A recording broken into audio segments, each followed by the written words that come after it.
Kesimpulannya ya sudah jelas ya sebenarnya, karena kan memang yang kami dalilkan terkait alasan perceraian ini di kompilasi hukum Islam itu kan yang pertama itu sudah jelas ya, karena suami menjadi pemadat ya, atau melakukan minum minuman keras misalnya ya, terus kemudian juga narkoba misalnya seperti itu ya, kan itu salah satu yang menjadi alasan di dalam kompilasi hukum Islam ya, ada pemadat ya, bisa dia melakukan itu, bisa juga judi misalnya kayak gitu.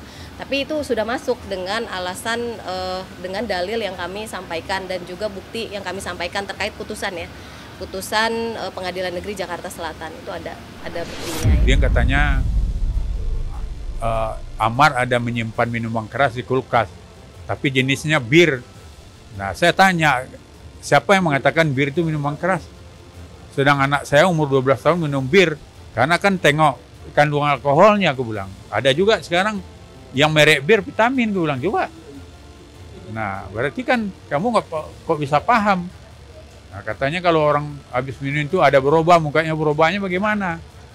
Nah, jadi bingung, jadi dia ya ibaratnya kualitasnya kalau menurut saya tidaklah bisa menguatkan dalil tentang minuman keras itu. Nah, itu udah bukti yang sangat kuat sih seperti itu. Ya kalau dari saksi itu kan seolah-olah minuman keras ini menyebabkan juga pertengkaran. Ya saksi kan memang kualifikasinya harus yang melihat langsung ya kejadian ya, memang sehari-harinya tahu langsung ya, jadi seperti itu.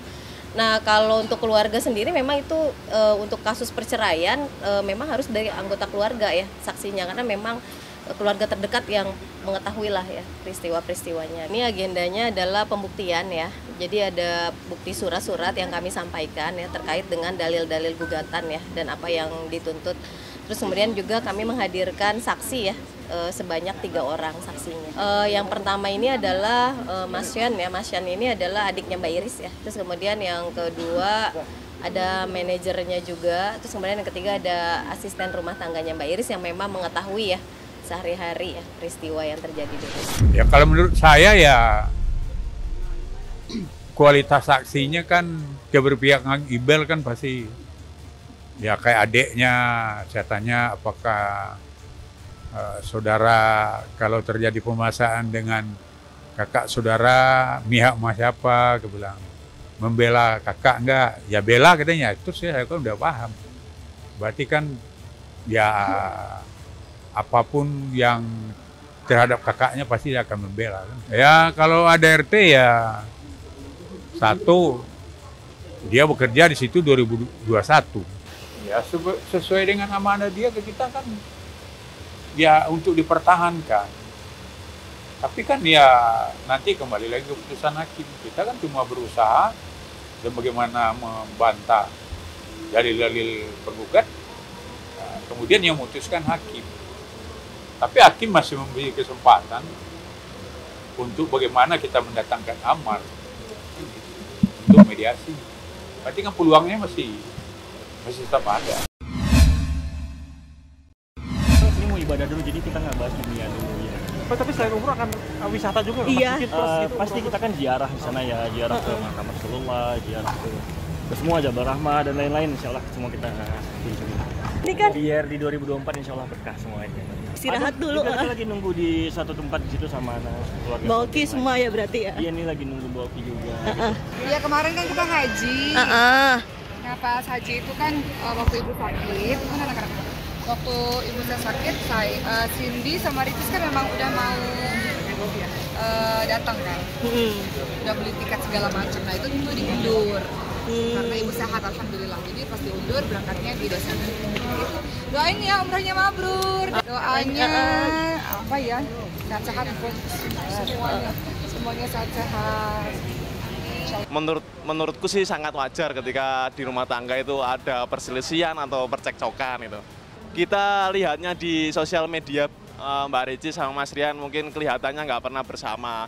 Nah, siapa tahu kan mereka berdua ini memang sudah bersepakat untuk saat ini kita jangan sama-sama dulu atau seperti apa ya nggak dikelihatin aja ke publik. Ya siapa tahu kan di balik itu Mbak Ricis sama Mas Rian ini tetap harmonis itu loh.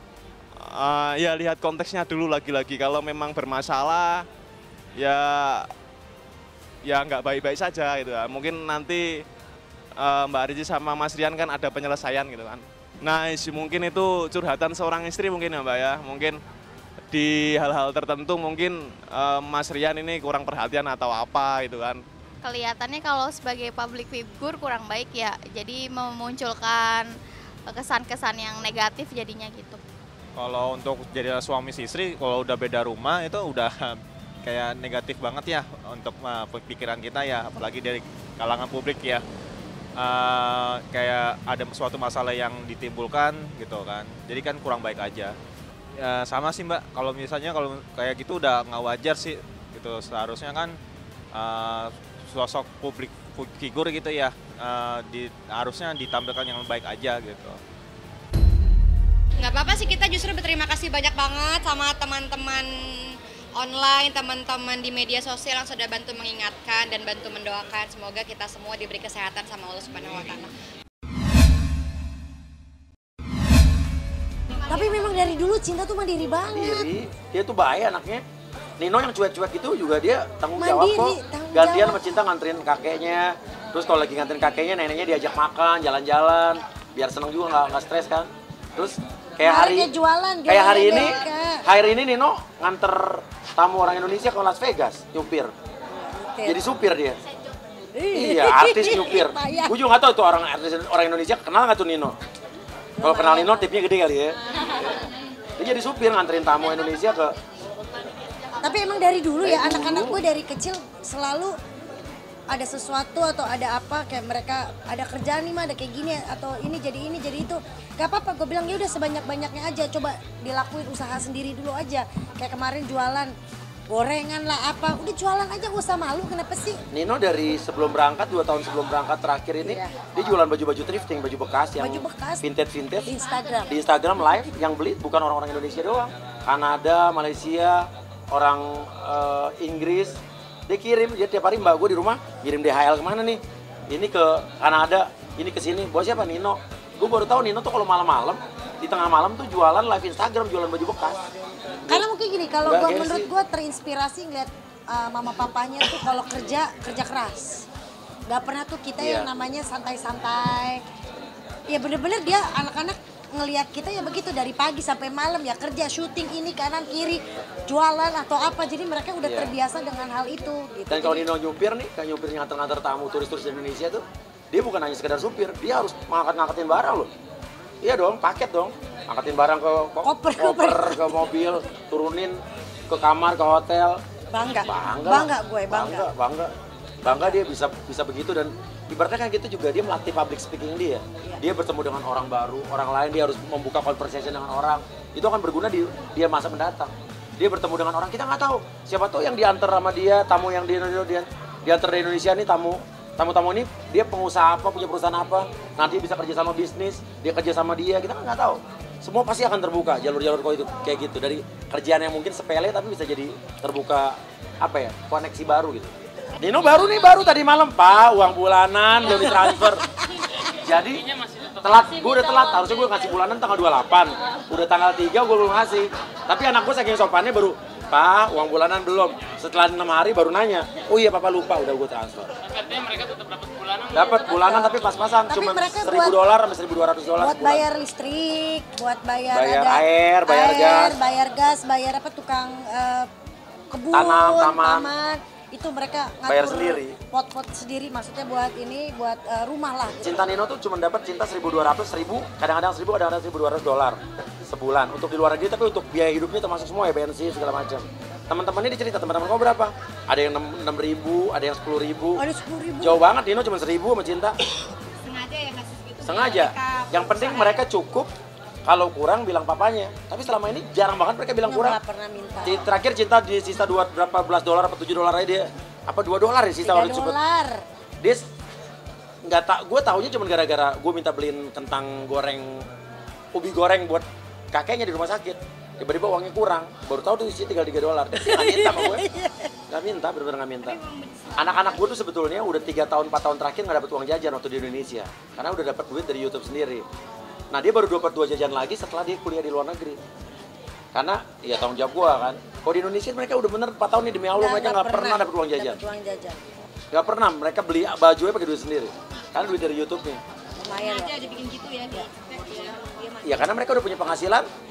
Penghasilan dari YouTube mereka gede kan. Buat Karena- aku masih uang jajan lagi. Karena kadang kita juga selalu ngomong sama anak-anak, orang tuanya mampu, tapi kalau misalnya mereka tuh tetap harus bekerja, tetap harus mencari duit sendiri, karena suatu saat kan kita nggak akan ada. Mereka bisa berdiri sendiri dengan kekuatannya sendiri, itu. Kayak di YouTube aja mereka dapat penghasilan. Tapi kalau dia ngeditnya pakai karyawan gue, dia harus ikutan patungan bayar gaji karyawan gue. Enak aja. Iya kan? Ya kalau dia pakai alat-alat komputer gue, kita harus bagi bertiga. Jadi uang operasional, penyusutan komputer dan alat-alat edit itu harus dibagi 3. Itu gue ajarin anak-anak dari dulu buat profesional.